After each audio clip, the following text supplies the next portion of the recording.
Rinto Sianipar, korban pengeroyokan yang tinggal di Desa Bonanidolo, Kecamatan Purbatua, Kabupaten Tapanuli Utara, tidak bisa menutupi kekecewaannya setelah mendengar tuntutan jaksa penuntut umum yang hanya menuntut 2 terdakwa 4 bulan penjara saat sidang dengan agenda pembelaan tersangka yang digelar secara virtual di Pengadilan Negeri Tarutung pada Rabu 4 Agustus lalu. Rinto menilai tuntutan jaksa penuntut terlalu ringan, terlebih dia mengaku bahwa kedua terdakwa telah melakukan pengeroyokan terhadap dirinya tanpa sebab. Selain kekecewaan terhadap tuntutan JPU, Rinto juga merasa jika kasus yang dia hadapi saat ini sangat janggal, sebab saat melaporkan kejadian tersebut ke Polsek Pahai-Jae, dirinya melaporkan 3 orang terduga pelaku, namun penyidik hanya menetapkan 2 orang tersangka, sedangkan salah satu terlapor lainnya tidak turut menjadi tersangka.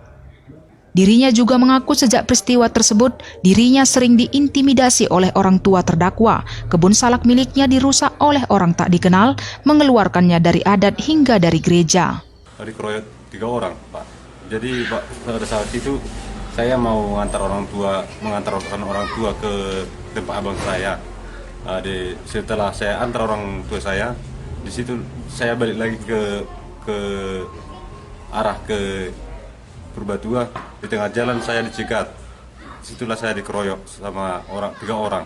Yang satunya itu namanya Patrick Sitompul, David Sitompul, sama Christian Sitompul.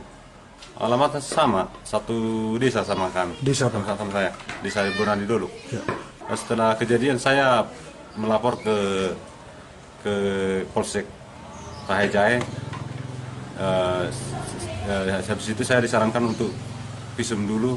Saya langsung setelah selesai visum, saya pergi ke Polsek Pahai-Jae. Di situ saya melaporkan kejadian yang terjadi pada saya. Masa cuma 2 orang yang ditahan, yang bernama Christian Sitompul nggak ditahan. David Sitompul, Patrick Sitompul, sama Christian Sitompul. Kalau menurut tanggapan saya, kurang setimpal sama apa yang saya alami. Karena orang itu mengeroyok saya tanpa bersalah. Saya nggak melakukan kesalahan sama sekali.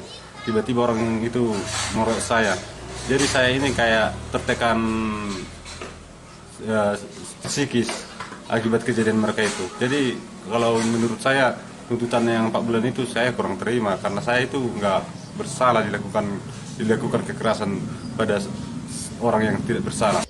Menanggapi kekecewaan korban, jaksa penuntut umum Chandra Daulat Nasution menyebut berdasarkan fakta persidangan, tersangka masuk dalam kategori penganiayaan biasa dan tidak mengakibatkan cacat permanen. Kita dari jaksa penuntut umum menuntut hanya selama 4 bulan, itu berdasarkan fakta sidang. Berdasarkan fakta sidang, kita hanya melakukan penuntutan 4 bulan. Pertimbangannya seperti ini, kita lihat fakta sidangnya selama persidangan. Yang dibilang luka berat itu kan kalau lukanya tidak mungkin sembuh lagi, atau cacat, mengakibatkan cacat, atau ya pokoknya luka yang tidak mungkin untuk sembuh lagi, itu yang dibilang luka berat. Jadi fakta sidangnya hanya luka biasa, makanya kita hanya tuntut 4 bulan. Meski tuntutan JPU terlalu rendah, kuasa hukum terdakwa justru menilai jika tuntutan JPU harusnya lebih ringan lagi. Dari Tapanuli Utara, Gompang Gultom melaporkan. Mengais rezeki dari bendera sambut 17 Agustus sesaat